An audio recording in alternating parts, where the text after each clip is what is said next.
Hello there, Grumpy Old Fart here. I'm doing an unexplained artifact video on the Dorchester pot.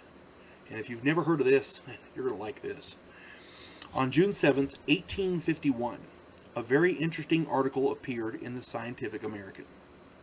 An object that resembled a silver zinc vase inlaid with fine silver in the form of a vine. It was embedded within 15 feet of solid sedimentary rock. This relic was freed from the rock by blasting, which inadvertently broke the object into two pieces. So they were blasting rock, this thing came out and it was broken in two. When you put it back together, it formed a bell-shaped vessel, 4.5 inches high, 6.5 inches at the base, and 2.5 inches at the top. It was about 1/8 of an inch thickness. Okay, so it looks like an ornate vase, a vase. If your nose is in the air, it's a vase. If you're like us, it's a vase. Now, what I like about this though is the sides depict 6 figures of a flower or bouquet, beautifully inlaid with pure silver.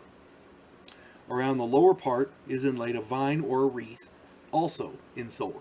So it's inlaid in silver. That's some quality craftsmanship there. It's very, very cunning workmanship. I saw a picture of it. It's absolutely gorgeous. You got to check it out. Now here's the kicker. The stone that they blasted, that this thing came out of, is estimated at several million years of age. So this thing was put in, it wasn't like, stuck in the stone. The stone formed around it millions of years ago, several million years ago. Workmanship like that shouldn't have been possible. There ain't no cavemen doing that shit.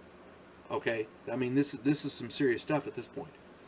I talk about this guy a lot in a lot of these unexplained artifact videos because he makes a valid, cogent point. His name is Michael Cremo. He wrote a book called Forbidden Archaeology. Michael Cremo makes the assertion that human beings have been on this planet far longer than what the mainstream science, mainstream archaeology, and mainstream anthropology will admit to. And they're changing information to fit their paradigm, to fit their story. That's not science. You follow the facts to where the story is, to the truth. And whatever the truth is, you report that truth. You don't find the truth and then change it to fit the facts that you want to. You don't change facts to fit your story. The facts lead to the truth. And these people apparently aren't doing that, because stuff like this should be reported on. Anthropologists and archaeologists and historians should be going apeshit over this, but they're not. Why? Because they're not allowed to. People who report on this aren't on this kind of thing are being censored. They're being ousted. They're being disincluded from the scientific community. So that right there tells you something. If you've not seen this pot, it's called the Dorchester, Dorcester, Dorchester pot. Look it up. This is a bell-shaped vase, and it's